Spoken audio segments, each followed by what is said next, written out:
그 인생을 살아가다가 보면 좀 무기력해질 때가 있지 않습니까?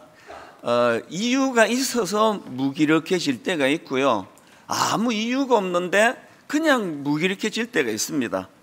막 열심히 하던 일에도 의욕이 생기지 않고, 또 아무 이유가 없는데 마음이 막 가라앉고 우울해지고 뭐 이런 것들. 어떨 때는 그 과거의 아픔, 상처 다 치유가 된 줄 알았는데 그런 것들이 또 다시 내 마음을 가라앉게 만드는, 그래서 마음을 또 우울하게 만드는 이런 일들이 뭐 모든 사람들이 다 겪는 그런 일들이라 생각합니다. 이런 상태를 흔히 그 인생의 겨울이 찾아왔다, 이런 표현을 쓰는데요.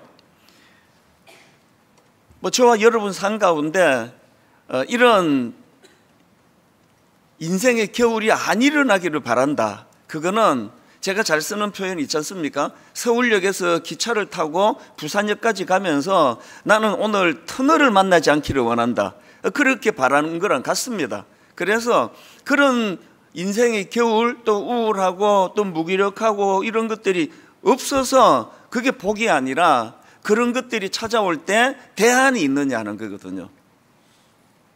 마치 영혼이 얼어붙는 것 같은 그런 메마른 시간이 찾아오고 아무리 애쓰고 기도해도 응답이 들리지 않는 것 같은 그런 답답한 순간, 그런 인생의 겨울이 찾아올 때, 그럴 때 들려드리고 싶은 말씀이 있는데 그게 오늘 본문입니다. 오늘 본문 아가서 2장 11절부터 13절을 한번 보십시오. 겨울도 지나고 비도 그쳤고 지면에는 꽃이 피고 새가 노래할 때가 이르렀는데 비둘기의 소리가 우리 땅에 들리는구나. 무화과 나무에는 푸른 열매가 익었고 포도나무는 꽃을 피워 향기를 토하는구나. 이 상상해 보세요. 이게 너무 아름다워요. 참 어둡고 무기력했던 겨울이 지나가고 이제 온 세상이 꽃을 피우고 새가 노래하는 이런 밝은 계절로 변화가 되었는데, 혹시 우리 마음이 어둡고 우울할 때 이 아가서 2장 11절부터 13절 이 말씀을 한번 묵상해 보세요. 그리고 필사를 해 보세요.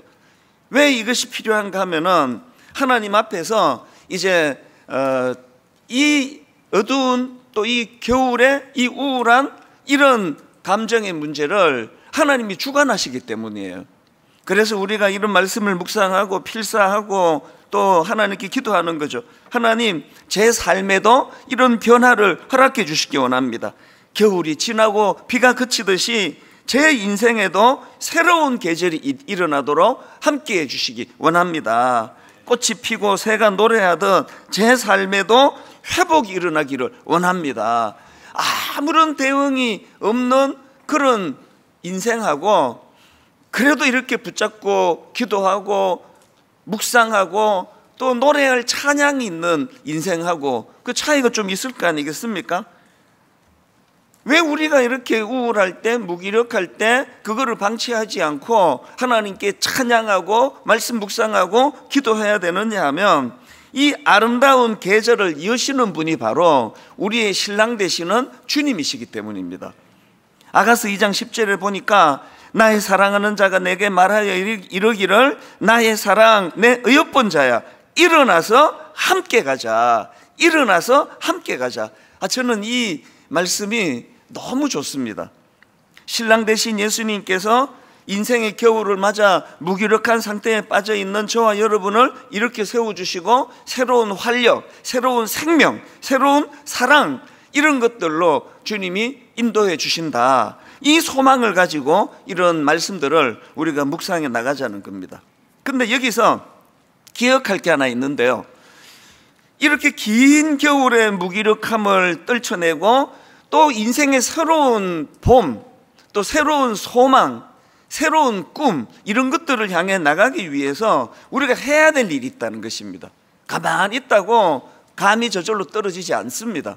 그럼 뭘 해야 되느냐? 오늘 이 문제에 대해서 살펴보려고 하는데요, 이 회복과 변화, 이것을 우리가 꿈꾼다면 내 인생은 우울하고 내 인생은 지금 오래 긴 겨울을 지금 지나고 있다면 하나님이 이제 봄을 허락해 주시기 원합니다. 회복을 허락해 주시기 원합니다. 이런 꿈을 꾸신다면 여러분 세 가지를 하셔야 돼요. 그 첫 번째가 뭐냐 하니까 회복과 변화를 위한 첫 번째, 주님의 다가오심에 민감하라는 거죠. 주님의 다가오심에 대하여 우리가 민감하기 원한다. 본문 8절과 9절에 이 술람미 여인의 노래를 들어보십시오. 내 사랑하는 자의 목소리로구나. 보라, 그가 산에서 달리고 작은 산을 빨리 넘어오는구나. 내 사랑하는 자는 노루와도 같고 어린 사슴과도 같아서 우리 벽 뒤에 서서 창으로 들여다보며 창살 틈으로 엿보는구나. 이 본문을 설명한 자료들을 쭉 찾아보니까요, 이 8절과 9절에서 이 술람미 여인의 이 노래가 이 술람미 여인의 이게 꿈이다, 꿈을 이렇게 표현한 것이다, 그렇게 설명한 설명도 있었고요. 이건 술람미 여인이 경험한 환상이다. 그 환상 중에서 이 신랑의 이런 자기를 만나러 산을 넘고 막 작은 산을 넘고 빨리 넘어가기 위하여 애를 쓰고 이런 것들을 이제 소망 가운데 환상을 보았다, 그렇게 설명하는데요. 뭐 어느 쪽이 정확한 분석인지는 하나님만 아시죠. 그러나 여기서 확실한 게 뭐죠? 이렇게 분석하나 저렇게 분석하나 중요한 것은요, 그냥 신랑 오기만을 넉넉히 기다리지 않고 소망하는 거거든요. 그분이 빨리 달려오기를, 산을 넘고. 여러분 상상해 보세요. 무슨 왕이 뭐 그 여자 만나려고 막 산을 향해 뛰어넘고 들을 건너고 그러겠냐고요. 그 소망하는 마음이 이 여인에게 있었다, 이걸 지금 강조하는 거거든요. 우리 좀 반성해야 되는 게 있지 않습니까? 저도 반성을 좀 해요. 다시 오실 예수 그리스도에 대하여 우리가 소망하는 마음이 진짜 많이 사라졌어요. 저 자신도 반성을 해요. 마라나타, 오실 예수 그리스도. 옛날에 가난하고 또 옛날에 참 가슴 아픈 일제강점기를 지날 때 우리 어른들의 믿음의 어른들은 진짜 마라나타를 갈망했거든요. 너무 이 삶이 힘들고 어려우니까 그 오실 주님을 소망하고 갈망했는데, 오늘 저희들은 너무나 정신을 쏙 빼놓는 이런 것들이 많은 세상을 살다 보니까 주님에 대한 갈망하는 마음이 옛날 같지가 않다는 겁니다. 이번 특별 새벽 부흥회를 통하여 이 아가서에 나오는 이 여인처럼 정말 우리 신랑 되신 예수 그리스도, 그분은 늘 소망하고 내 안에서 그분이 일하시는 분이심을 마음으로 갈망하는 이것이 회복되기를 바랍니다. 저는 여러분에게 묻습니다. 여러분, 이 겨울이라는 현실이 우리 모두를 얼어붙게 만든다고 한다면 여러분은 뭐가 여러분을 그렇게 어두운 겨울로 몰고 가고 있습니까? 그걸 방치해 놓으시면 안 됩니다. 그리고 우리 모두가 꿈꿔야 되는 거, 너무 우리가 이 겨울에만 매달리다 보니까, 그래서 얼어붙은 현실에만 매달리다 보니까, 더 쉽게 말씀드리면 문제에만 집중하다가 보니까 그 문제를 해결하러 달려오시는 그 신랑의 소리가 들리지 않는 거거든요. 그리고 우리가 아무리 걱정을 많이 하고 근심을 많이 해도 키를 한 자라도 더 할 수 있겠느냐, 그 주님의 말씀을 기억하면서 이제 우리는 문제에만 몰입하고 몰두하는 것이 아니라 이런 문제 속에 겨울을 맞고 있는 신부된 나를 위하여 달려오시는 신랑 되신 그분, 그 주님의 다가오심에 대하여 민감한 저와 여러분 되시기를 바랍니다. 그렇게 우리가 주님을 묵상하면은 8절에 내 사랑하는 자의 목소리로구나. 보라, 그가 산에서 달리고 작은 산을 빨리 넘어오는구나. 이 소망이, 이제 회복이 조금만 더 견디면 이 문제가 해결될 것이다. 그 소망이 내 안에서 일어나게 되는 줄로 믿습니다. 두 번째, 회복과 변화를 위해 해야 될 게 있다면 주님의 초대에 응답하여 함께 가라는 거거든요. 2장 10절과 11절 다시 읽어드립니다. 나의 사랑하는 자가 내게 말하여 이르기를 나의 사랑 내 어여쁜 자야 일어나서 함께 가자. 겨울도 지나고 비도 그쳤고. 앞에서 우리가 이 인생의 겨울을 빨리 없이 하려면 주님의 다가오심에 대해 민감해야 된다고 그렇게 말씀을 드렸다면 그거로 끝이면 안 되잖아요. 그렇게 해서 주님이 우리를 초대하실 때 거기에 어떻게 해야 됩니까? 나의 사랑 내 어여쁜 자야 일어나서 함께 가자. 그렇게 우리를 초대할 때 거기에 알겠습니다라고 응답하는 거거든요. 여기 나와 있는 나의 사랑 내 어여쁜 자야 일어나서 함께 가자, 이 주님의 권면을 보니까 이게 두 가지로 나눌 수 있네요. 일어나라, 이게 첫 번째 주님의 요구고요. 그 다음에 함께 가자, 이 두 가지예요. 일어나라 이 말씀은 그 겨울에 갇혀 무기력하게 주저앉아 있는 그 삶의 자리에서 벗어나라, 이 행동을 의미합니다. 제가 가끔씩 말씀드리잖아요. 저는 좀 마음이 가라앉거나 우울하거나 하면 옷을 챙겨 입고 걸으러 나가요. 그리고는 그 분당이 그 사람 없는 곳이 되게 많습니다. 사실은 되게 복잡한 도시지만 그 사람 별로 없는 곳을 찾아가고, 또 여기 중앙공원에 저만의 벤치가 있어요. 아, 이거 얘기하면 안 되는데 진짜 명당이에요. 이게 버드나무가 그 뒤를 가려주고 앞에는 물이 있고, 그래서 거기에 앉아 있으면 그 사람들이 일단 그리로 지나가질 않고요. 앞에는 더 자세히 얘기 안 하겠습니다. 이제 내일부터 이제 거기 앉기는 틀렸다. 이제 저만의 자리가 있어요. 거기 앉아서 30분, 1시간, 특히 아침 시간에 그렇게 가만히 그 하나님 만드신 자연을 보면서 묵상을 하고 나면 마음에 굉장히 평화가 깃드는 걸 경험합니다. 그리고 제가 좀 우울하고 마음이 좀 안 좋을 때는 옷을 갈아입고 저는 걸어요. 10,000보씩 걸어요. 그래서 요즘에는 또 이제 또 뛰기까지 합니다. 뛰었다 걸었다 뛰었다 걸었다 그러면서 이제 걷고 뛸 때 좋은 게 뭐냐 하면 노래를 부를 수 있어요. 이 사람들이 없기 때문에 막 소리를 질러 노래를 부르거든요. 찬양을 부르거든요. 그리고 또 이건 비밀인데요, 찬양만 부르지 않아요. 유행가도 불러요. 내가 좋아하는 유행가도 막 부르고 찬양도 부르고, 뭐 가사가 없으면 막 내가 지어내서 부르고, 그러면서 찬양을 부르면 진짜 회복이 됩니다. 해보세요. 우울한 걸 방치해 놓으면 더 우울해져요. 그리고 우울하면 제가 저를 꾸짖죠. 야, 또 힘내라, 또 왜 그러냐, 옷 입고 나가라. 그러고 이제 옷 입고 나가는 거거든요. 우리가 해야 돼요. 주님이 일어나라는 거지. 일어나라. 네가 일어나라. 일어나야 뭐 내가 널 데리고 나갈 수 있는 거 아니냐. 행동을 요구하시는 거고요. 그 다음에 두 번째 이 말씀이 위로가 됩니다. 함께 가자예요. 일어나, 혼자 한 바퀴 돌고 와, 그게 아니고 함께 가자. 일어나, 함께 가자. 제가 새삼스럽게 마태복음 28장 20절 말씀이 참 위로가 되더라고요. 내가 너희에게 분부한 모든 것을 가르쳐 지키게 하라. 볼지어다 내가 세상 끝날까지 너희와 항상 함께 있으리라. 이 주님께서 저에게 일어나라, 함께 가자, 함께 가자. 또 요한복음 14장 16절부터 보십시오.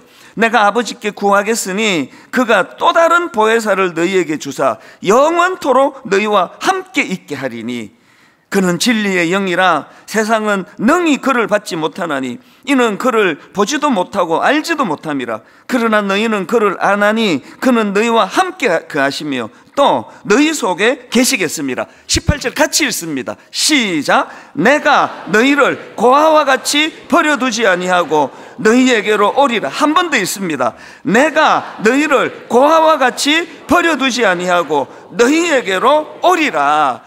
왜 이게 실감이 안 나느냐 하면요, 인생의 겨울이 올 때 이 오신 주님에게 우리가 집중하지 않고 문제에만 집중하는 거거든요. 이 큰일 났다, 이거. 내 인생은 끝이다. 이거는 아무도 회복할 수가 없다. 내 문제에 몰입하면 몰입할수록 더 우울해질 수밖에 없거든요. 그럴 때 이런 말씀들이 여러분 안에서 작동되기를 원합니다. 그리고 이 찬양이 우리에게 얼마나 능력입니까? 고와 같이 너희를 버려두지 않으리. 그 다음 뭐죠?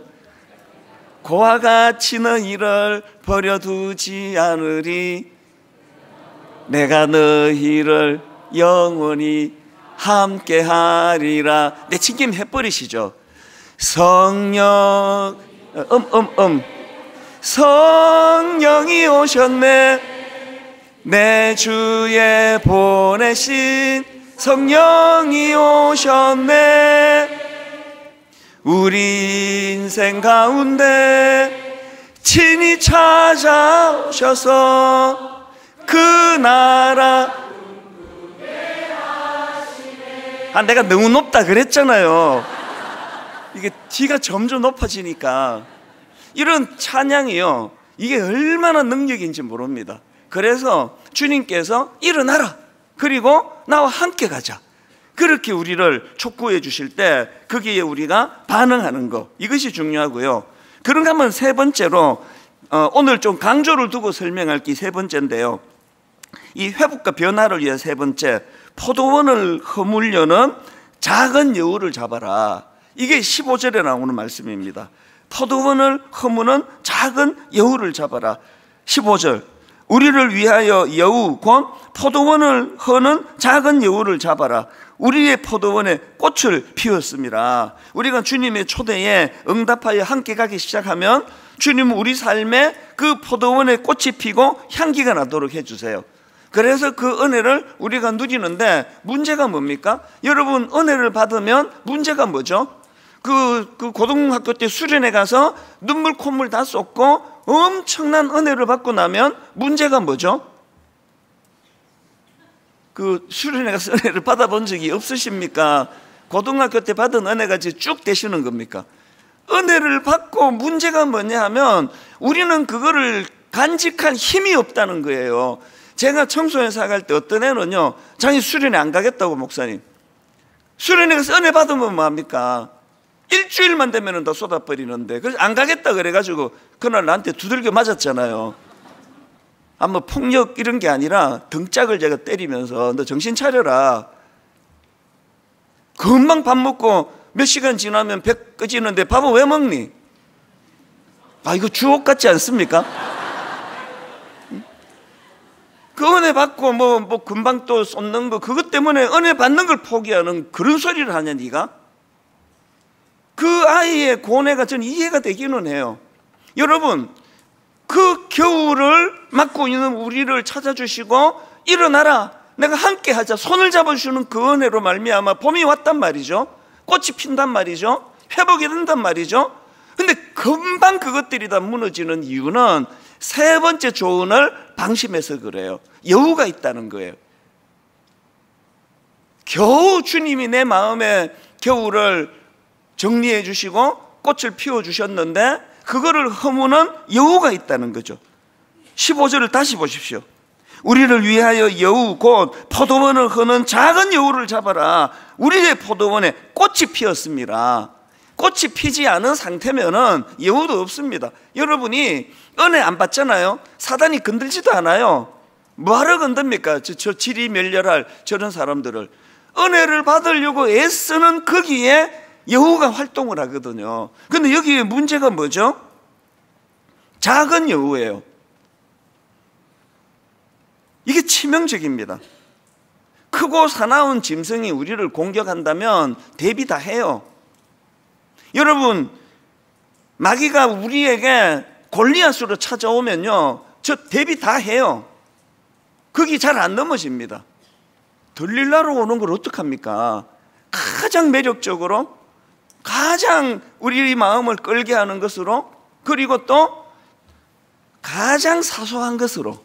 에이, 뭐 이 정도 이번에 특세 때도 포도주가 그렇게 나오는데 술 좀 안 취하면 되지, 이런 것, 방심하게 만드는 작은 것들. 여러분, 이게 왜 무서운가 하면은요, 큰 죄는 우리가 경계를 해요. 저는 그런 얘기를 해요, 우리 목사님들한테. 우리가 목사인데 누가 뻘거벗고 찾아오고 그런 건 그냥 병원에다 신고하지 거기에 우리가 넘어가겠냐. 그러나 일상에서 우리가 하는 그 습관적인 작은 변명, 그 거짓말이거든요. 아닌데 그거 둘러대는 그거 거짓말이란 말이죠. 그런데 어떨 때는 그것이 자라면 내 목회를 망가뜨리는 작은 여우가 된다는 걸 아셔야 됩니다. 그래서 어떤 경우라도 저는 우리 교역자들에게 내가 이거를 문제 삼을지 않을 거니까 있는 대로 이야기해달라. 그리고 항상 있는 대로 설명하고 과장하지 말고. 이게 작은 여우가 되기 때문입니다.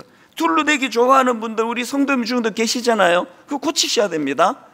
아니 뭐 급하니까 그 둘러대기 좋아하는 그 습관이 작은 여우가 될 수 있는 거거든요. 마음속에 왜 예수님이 그렇게 어마어마한 말씀을 하십니까? 마음으로 음란한 생각을 하는 그것도 죄다. 그 동의를 못 하시잖아요. 그러나 여기에 주님의 말씀이 의미가 있거든요. 마음으로 음란한 생각을 품는 게 그게 작은 여우가 될 수 있는 거거든요. 여러분, 우리의 이 죄성이요, 지금 저는 이 시대가 이제 곧 정말 이제 주님이 재림하시겠다는 생각을 할 때가 많은데요, 이 죄성이 끝이 없는 거잖아요. 동성애로 시작했던 거 여러분 한번 생각해 보세요. 좋은 마음으로 했잖아요. 차별하면 안 된다고, 그들도 우리가 품어줘야 된다고 좋은 마음으로 시작했는데 이게 계속 지금 발전해 나가고 있다가 보니까 입에 담기도 어려운 이야기들은 뭐 새벽이라서 제가 안 하는 게 좋을 것 같은데요, 앞으로가 저는 너무 걱정이 돼요. 이 끝이 없잖아요. 계속 가잖아요.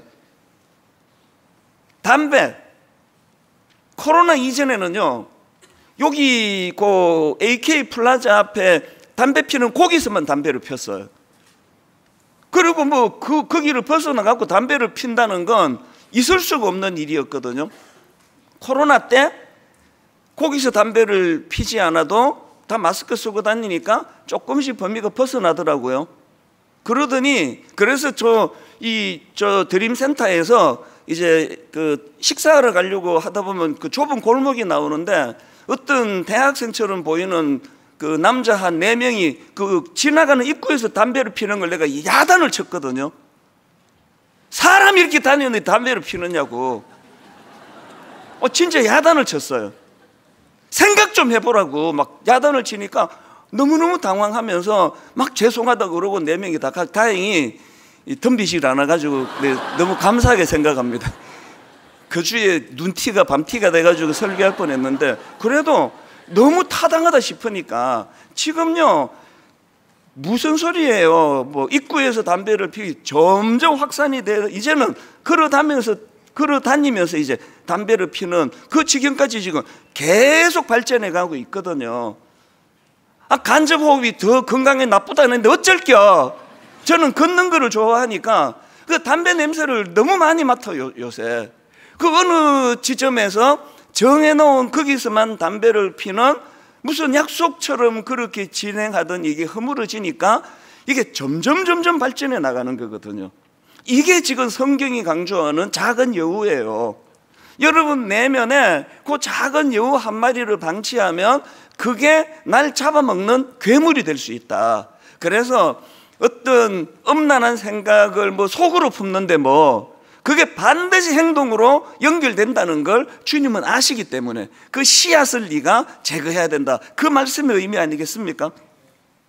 여러분이 아가스는 건강한 부부가 이제 처음 만나고 그리고 또 그 두 사람이 결혼하고 그리고 그 이후에 부부간에 어떤 위기가 찾아오고 그리고 그 과정에서 사랑이 더 성숙해지고 그리고는 완성해져가는 그 스토리라고 제가 첫날에 말씀드렸는데요. 그러니까 1차적으로는 이게 부부 이야기예요.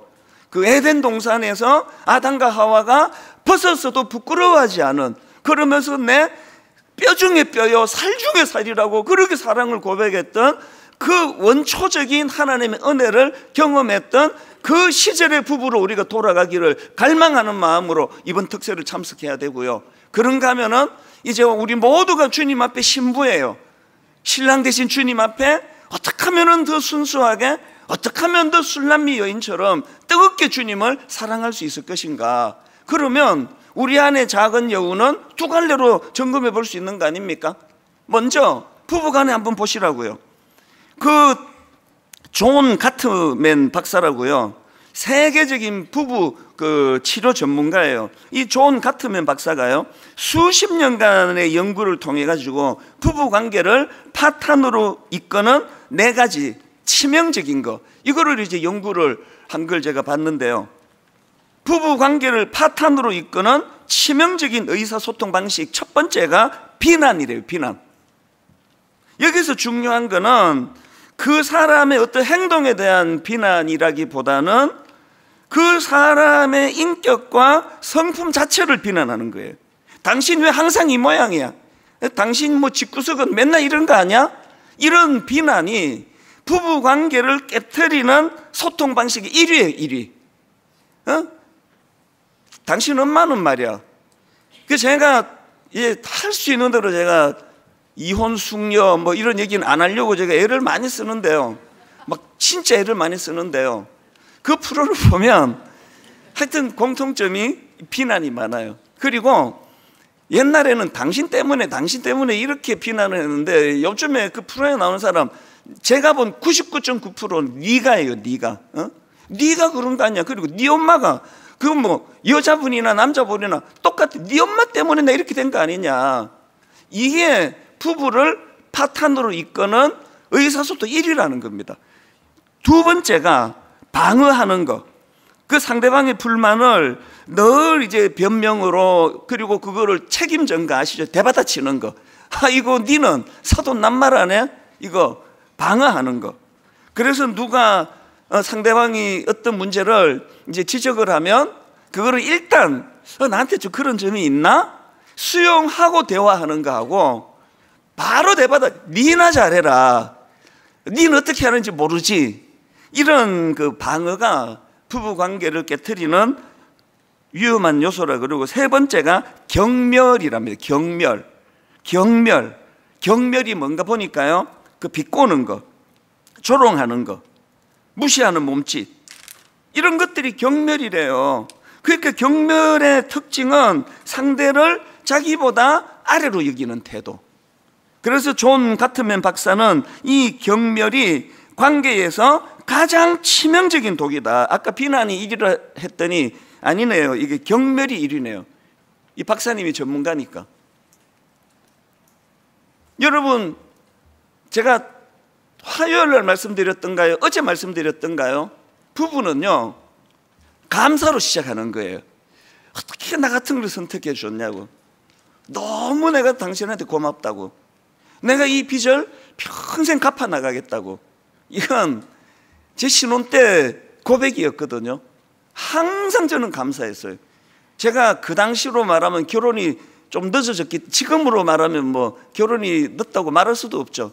만 32살에 결혼했으니까. 그런데 제 또래는 그때 이미 애들이 다 자라고 있을 때니까요. 그래서 제가 제 아내마저 못 만났으면 나는 이제 하나님이 독신으로 굳히신다 그래가지고 제가 매달려갖고 결혼을 했는데, 결혼을 하고 나서 항상 감사했거든요. 부부는요, 감사로 시작해서 긍휼로 상대방을 향한 긍휼여김으로 흘러가는 게 부부다. 저는 그런 생각을 합니다. 그 경멸, 이게 부부관계를 깨트리고요. 그리고 마지막 네 번째가 담쌓기라고 합니다. 갈등 상황에서 대화를 거부하고 아예 벽을 쌓아버리는 행동, 이런 것들이 그래서 상대를 투명인간 취급해버리고, 그리고 또 각방 쓰고, 이런 것들이 뭐 좋은 의미로 각방을 쓰는 경우도 있잖아요. 뭐 코를 너무 심하게 곤다든지, 또 저처럼 이제 말씀을 준비해야 된다든지, 새벽에 일찍 일어나야 돼, 이런 것 때문에 또 각방을 쓰는 거는 문제가 없지만, 상대방을 경멸하는 차원 혹은 담쌓기로 그렇게 이제 관계를 단절시키면 안 된다. 그래서 여러분, 이 네 가지를 한번 점검해 보시고요, 1차적으로 이제 부부에 대하여 하나님 이번 새벽에 은혜 주시기 원합니다.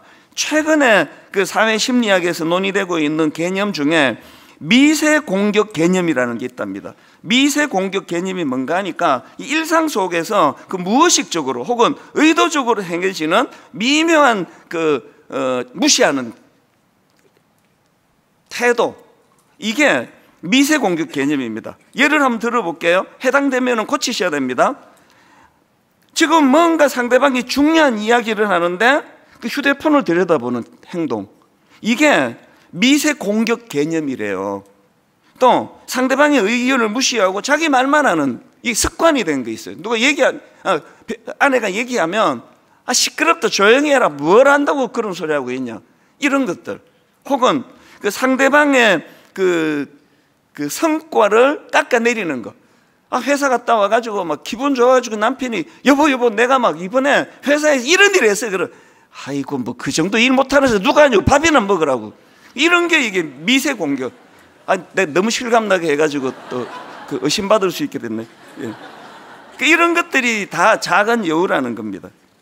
그런가 하면은 이걸 우리 영적인 생활에 이 작은 여우를 접목을 해본다면 여러분, 이 작은 여우의 파괴력에 대해서 성경이 많은 그 예시를 드는 거 여러분 아시잖아요.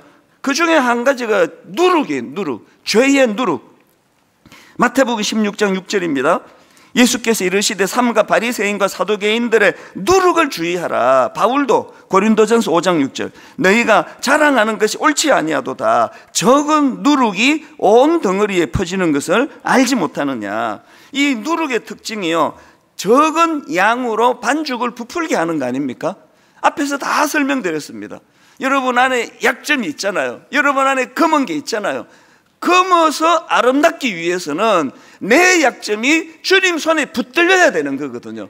하나님, 내 약한 부분 이 정도야 뭐 사소하게 생각하는, 요새 뭐 야동 안 보는 사람이 어딨냐, 직장 가니까 뭐 야동 다 보더라, 야동이면 부끄러운 짓이냐, 이게 뭐 누구를 해치는 일이냐, 그렇게 방심하고 있는 것들이 오늘 기도하는 가운데 성령의 은혜로 다 끊어지는 은혜가 있기를 바랍니다. 그래서 두 번째로 그 작은 여우와 관계돼서 기억해야 될 거는 우리가 꿈꾸는 그 점진적인 성화예요. 한 번에 오늘 특세하고 막 확 인간이 뒤집어지는 경우 없습니다. 점진적인 성화입니다. 구원받은 성도가 날마다 거룩해지려고 애쓰는 점진적인 성화, 그 과정에서 작은 여우라는 본성을 절대 방치하지가 않아요. 끊임없이 자기를 점진적인 성화의 그런 자리로 이끌어가기. 그런가 하면은 여러분, 이거 무서운 법칙 아시죠? 뿌린 대로 거두는 하나님의 법칙이요. 갈라디아 6장 7절입니다. 스스로 속이지 말라. 하나님은 업신여김을 받지 아니하시나니 사람이 무엇으로 심든지 그대로 거두리라. 여러분, 이걸 우리 인생 가운데 항상 의식하셔야 돼요.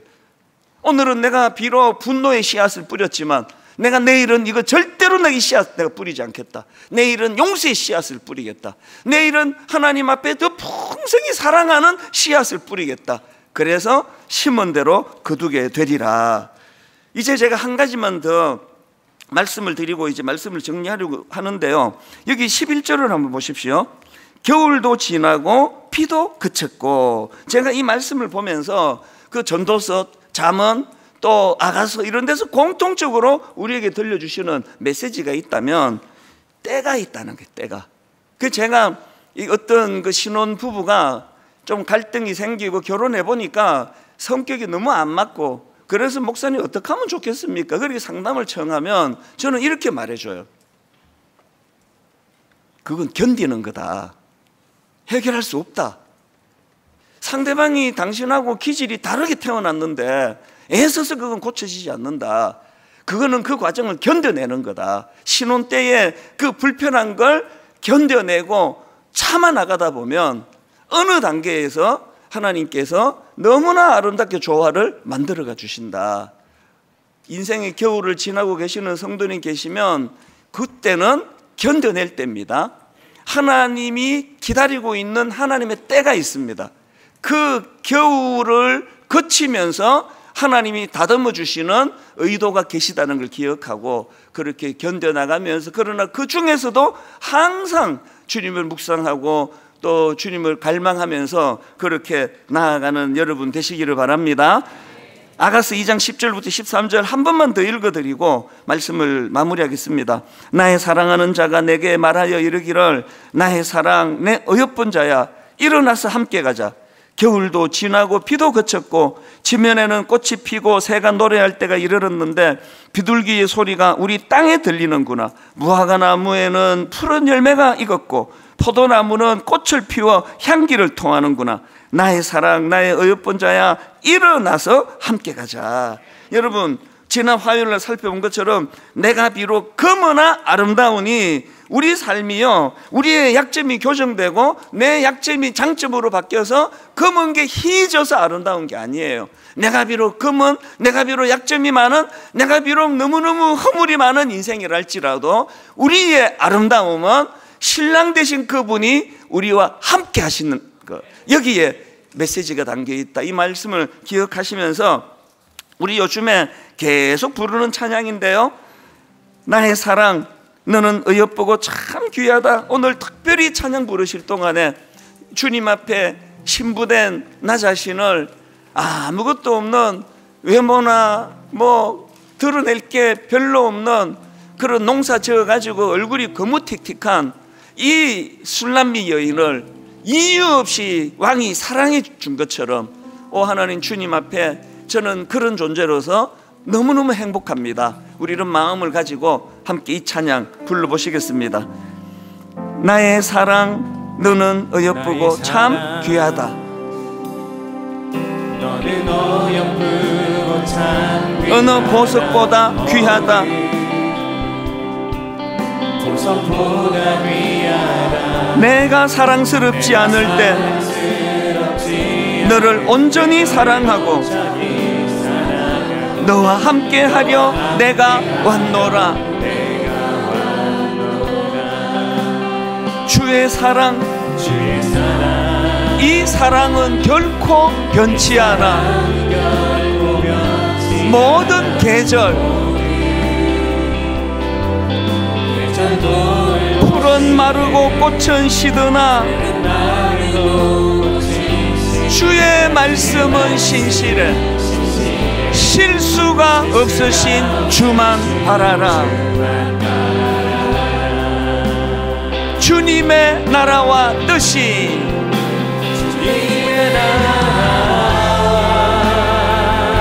어디에 임합니까? 나의 삶 속에 임하시며 주님 알기를, 주만 보기를 소망해. 신랑 대신 주님과 동행하는 모든 사람의 특징, 거룩히 살아갈 힘과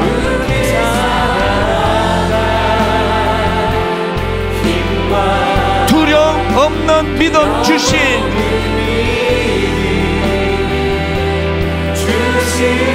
나의 하나님, 완전한 사랑 찬양해. 우리 다 자리에서 일어나셔서 2절 다시 한번 찬양합니다. 주의 사랑,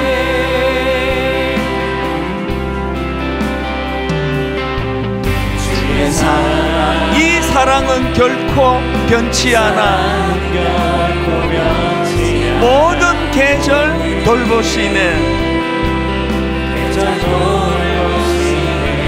풀은 마르고 꽃은 시드나 주의 말씀은 신실해. 실수가 없으신 주만 바라라. 주님의 나라와 뜻이 간절히 갈망합니다. 나의 삶 속에 임하시며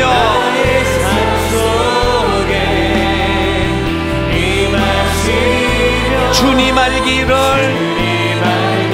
주만 보기를 소망해.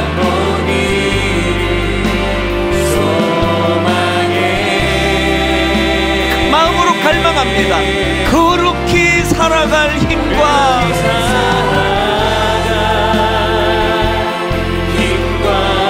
두려움 없는 믿음 주신 나의 하나님, 완전한 사랑 찬양해.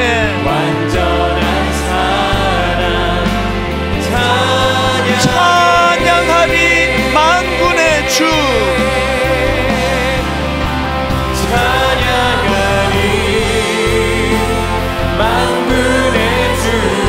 영원히 함께 하시네. 존귀하신 사랑의 왕,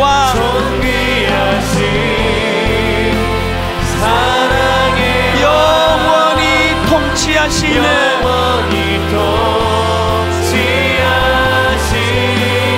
주님의 나라와 뜻이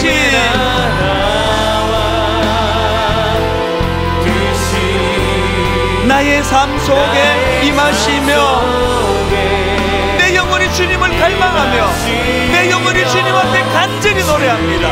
주님 알기를, 주만 보기를 소망해.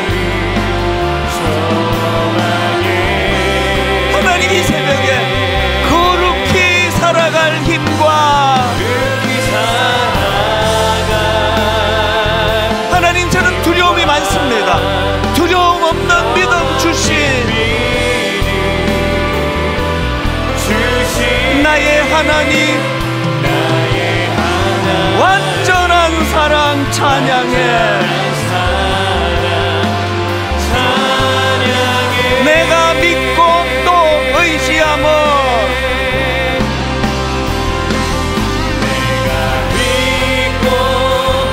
신랑 되신 주님, 내 모든 형편 아시는 주님, 늘 보호해 주실 것은 나는 확실히 아네. 자격 없는 술람미 여인 같은 우리 인생, 하나님의 은혜로 자격 없는 자, 이 쓸데없는 자,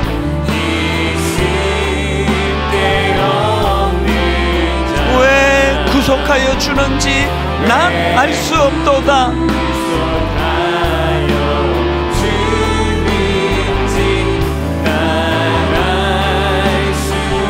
나 아무것도 모릅니다. 그러나 내가 아는 한 가지, 내가 믿고 또 의지하며,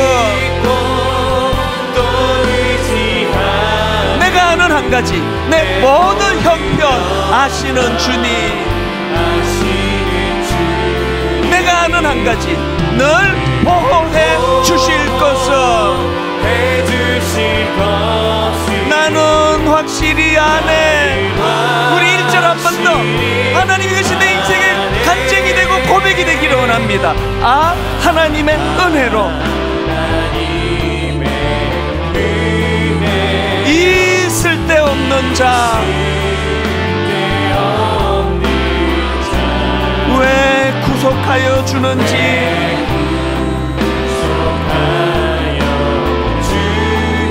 나는 모릅니다. 난 알 수 없습니다. 그러나 내가 아는 한 가지, 내가 믿고 또 의지하며, 내가 아는 한 가지, 내 모든 형편 아시는 주님, 이 새벽에 하나님 앞에 구합니다. 늘 보호해 주실 것을 나는 확실히 아네. 우리 마지막으로 후렴 한 번 더 내 영혼이 주님을 찬양합니다. 내가 믿고 또 의지하며 내 모든 형편 아시는 주님, 힘들고 어려운 겨울 늘 보호해 주시는 하나님, 늘 보호해 주실 것을 나는 확실히 아네. 나는 확실히 아네.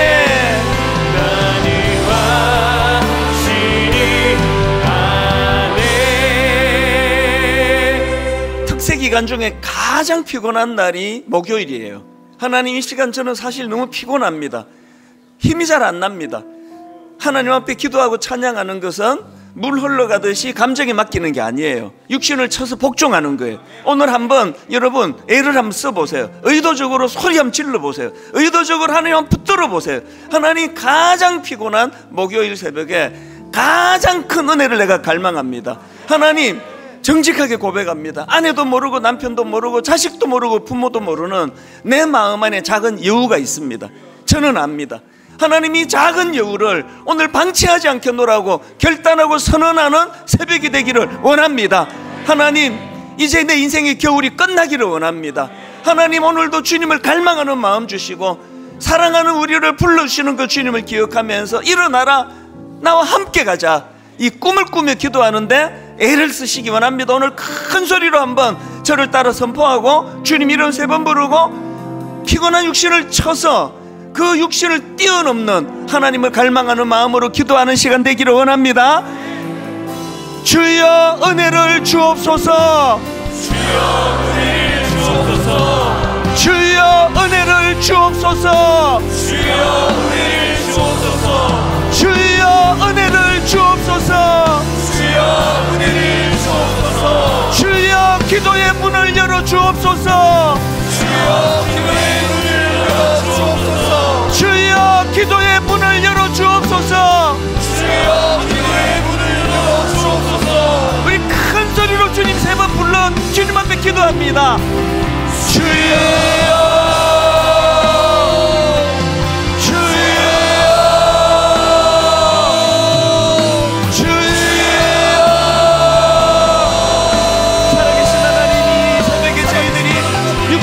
복잡함의 자리에 나왔습니다. 육신이 심히 피곤합니다. 지쳐 있습니다. 하나님 아버지